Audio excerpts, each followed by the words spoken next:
सबसे पहले हमारे पास पार्ट ए है, इसमें टोटल 28 क्वेश्चन हैं और सभी क्वेश्चन जो है वो हमारे 1 मार्क्स के हैं।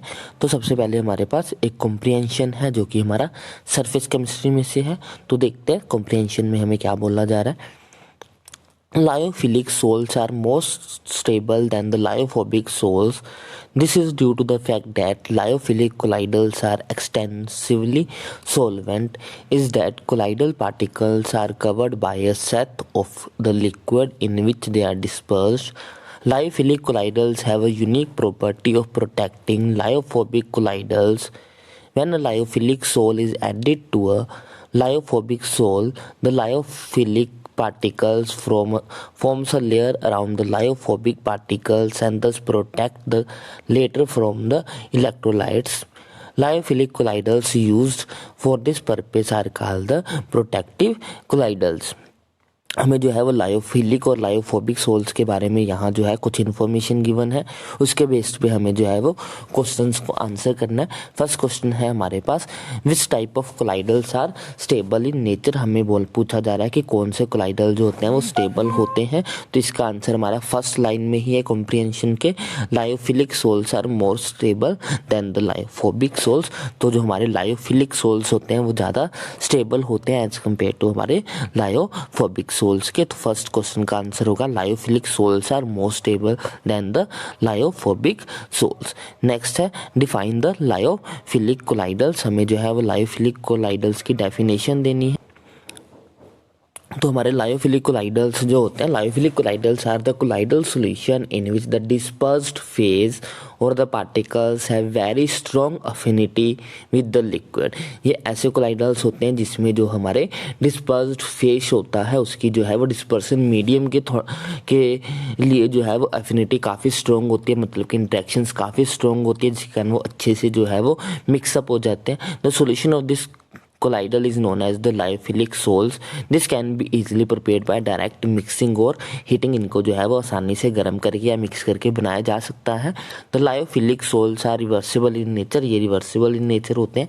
They are quite stable and cannot be easily coagulate। ये काफ़ी stable होते हैं और ये आसानी से जो है वो coagulate नहीं होते, मतलब कि separate out नहीं होते हैं। The affinity of the dispersed particle with the dispersed medium is high due to the formation of large number of the hydrogen bonds। जो डिस्पर्स फेज होता है, डिस्पर्शन मीडियम के बीच में जो है वो इंट्रैक्शंस ज़्यादा होती है, एफिनिटी ज़्यादा होती है। वो इसलिए ज़्यादा होती है क्योंकि उसमें जो है बहुत ज़्यादा क्वांटिटी में हाइड्रोजन बॉन्ड्स जो है वो बनते हैं। नेक्स्ट क्वेश्चन नंबर 3 है हमारे पास, which type of colloids undergo solvation. तो कौन से टाइप के जो कोलाइडल्स है वो सोल्वेशन में जाते हैं, वो हमारे जो है वो लायोफिलिक जाते हैं। यहाँ पे लिखा भी हुआ, this is due to the fact that the lyophilic colloids are extensively solvated. तो थर्ड क्वेश्चन का आंसर होगा हमारा लायोफिलिक कोलाइडल्स। नेक्स्ट है, व्हाट आर प्रोटेक्टिव कोलाइडल्स। तो प्रोटेक्टिव कोलाइडल्स क्या होते हैं, जो हमारे लायोफिलिक कोलाइडल्स होते हैं वो प्रोटेक्ट करते हैं हमारे लायोफोबिक कोलाइडल्स को। तो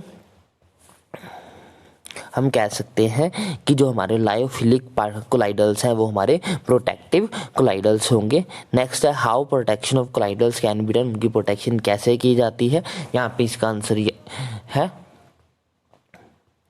Lyophilic colloidals have a unique property of protecting lyophobic colloidals. When a lyophilic soil is added to the lyophobic soil, the lyophilic particles form a layer around the lyophobic particles and thus protect the latter from the electrolytes. ये हमारा comprehension के 5 questions के answer हो गए। आगे बढ़ते हैं। Next हमारे पास है ट्रू फॉल्स। फर्स्ट है हमारे पास, the CX bond in the halobenzene is smaller than the CX bond length in CH3X। हमें बताना है कि जो हमारे हेलोबेंजीन्स होते हैं उसमें जो CX का बॉन्ड होता है वो छोटा होता है एज कम्पेयर टू हमारा जो CX का बॉन्ड होता है इन हेलो एल्केन्स के बीच में।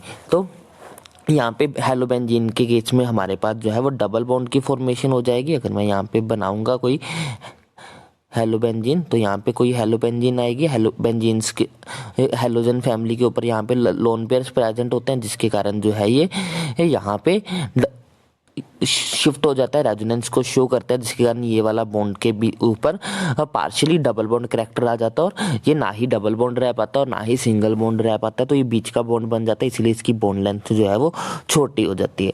इसीलिए हमारा CX बॉन्ड इन हेलोबेंजीन जो होता है वो छोटा होता है एज कम्पेयर टू हमारा जो CX बॉन्ड है इन एल्काइल हैलाइड के बीच में।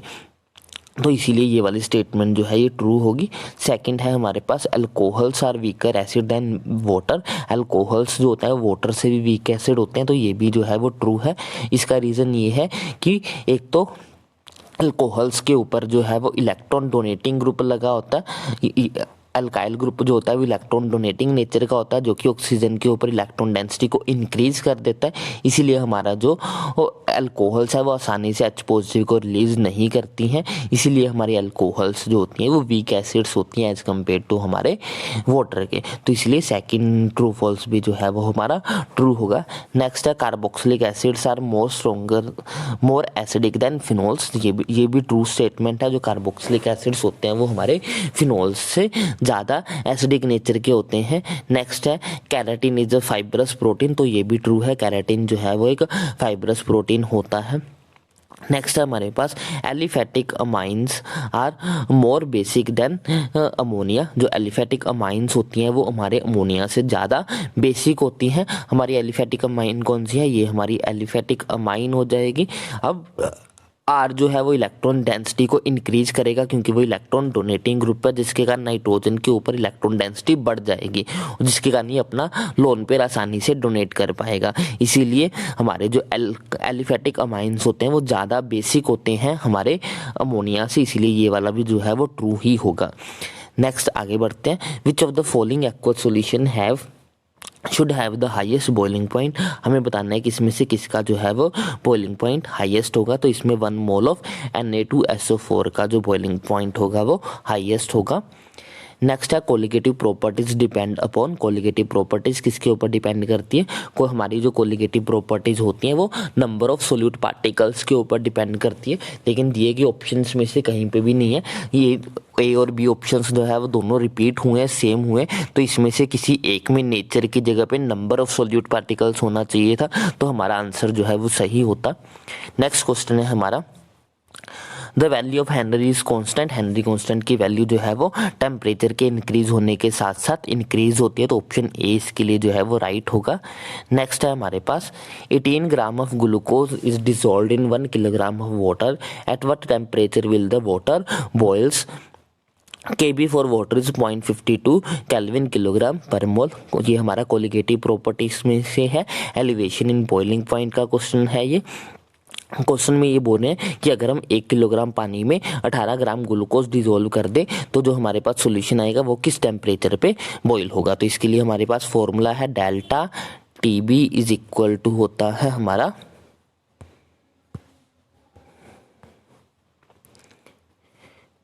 डेल्टा TB जो है वो इक्वल टू होता है KB इंटू M। यही फॉर्मूला लगाना है हमें, जो है वो डेल्टा TB ही निकालना है और KB की वैल्यू हमें गिवन है 0.52 इंटू छोटा m क्या है? छोटा m हमारा मोलैरिटी होगा, उसको वो कैसे निकलेगा? Given molecular number of moles divided by mass of solvent in kilogram. तो हमारे पास नंबर ऑफ मोल्स कैसे आएगा? Given mass of glucose divided by the molecular mass of glucose divided by mass of the solvent. Mass of solvent हमारे पास 1 kilogram ही है, तो ये ऐसे ही आ जाएगा। तो इसको इसके साथ कट करेंगे, ये आ गया हमारा 1/10, तो ये हमारे पास आ जाएगा 0.052। तो डेल्टा TB की जो वैल्यू आ जाएगी वो हमारे पास आ जाएगी 0.052। अब जो हमारा नॉर्मल वाटर होता है वो हमारा बॉईल होता है 373.15 के ऊपर, तो इसमें जो है वो हमें ऐड करना है 0.052 ऐड करेंगे इसके अंदर, तो ये हो जाएगा 255.1.3, तो ये 373.15 के राउंड आंसर आएगा। बाकी ऑप्शंस तो बहुत बड़े बड़े हैं, तो इसके लिए हमारा ऑप्शन जो होगा वो ऑप्शन नंबर ए आएगा। नेक्स्ट क्वेश्चन देखते हैं, which of the following oxidation state of the oxygen is +2। इसमें से किसकी ऑक्सीडेशन स्टेट जो है वो +2 होगी, वो हमें बताना है। ऑक्सीजन की ऑक्सीडेशन स्टेट +2 किस में होगी, तो इसमें जो है वो ऑक्सीजन के लिए +2 ऑक्सीडेशन स्टेट हमारी OF2 में भी हो सकती है और Cl2O में भी हो सकती है। दोनों में ही जो ऑक्सीजन की ऑक्सीडेशन स्टेट आएगी वो +2 ही होगी। तो इस क्वेश्चन में भी जो है वो प्रॉब्लम है। नेक्स्ट क्वेश्चन है हमारा, ethanol upon heating with concentrated sulphuric acid at 443 kelvin gives. अगर हम इथेनॉल को सल्फ्यूरिक एसिड के साथ रिएक्ट करेंगे तो हमें जो है वो इथाइलिन मिलेगी। नेक्स्ट क्वेश्चन है हमारे पास, oxidation state of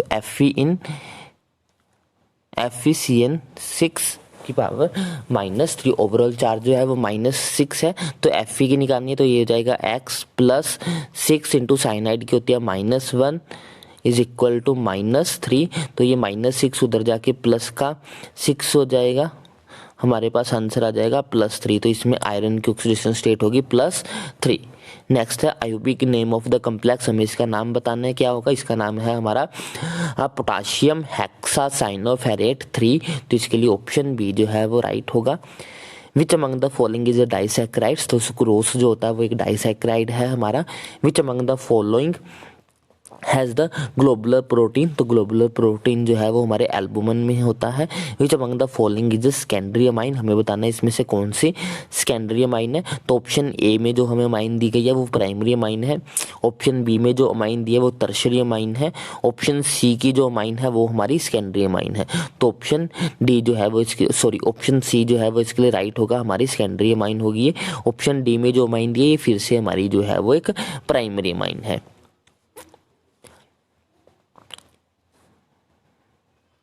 next question है, alkyl cyanide upon reduction with sodium in the presence of ethanol gives. तो ये हमें जो है वो प्राइमरी अमाइंस देता है, ऑप्शन बी इसके लिए राइट होगा।